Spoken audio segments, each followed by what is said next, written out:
ரமேஷ் என்பவர் கிரிக்கெட் விளையாடும் போது வீசப்பட்ட பந்து ரமேஷின் கொட்டையில் அடித்ததில் அவர் கோமாவுக்கு சென்றதாக கூறப்படுகிறது.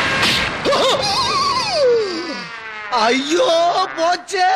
காய்ச்சல் வந்தது போல் நடிக்க வெங்காயத்தை அக்குளில் மறைத்து வைத்த 5ஆம் வகுப்பு மாணவன்.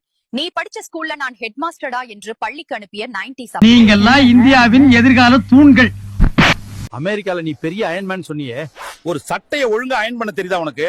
நீ என்னடா சொல்றது சில்ற புண்டை? எங்களுக்கு தெரியும், நீ சூத்த மூடு.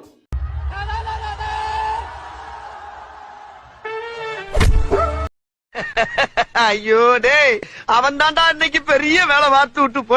நம்ம கண்ட காட்சி உண்மைதானா? எதுக்கு வெளியே இருந்தே பாப்போம். சும்மா கத்தி கத்தி டிஸ்டர்ப் பண்ற. டேய் இங்க படுத்துற நிமிஷம் நாள தாங்க முடியலையே. தலை வலிக்குதுடா, தலை வலிக்குதே.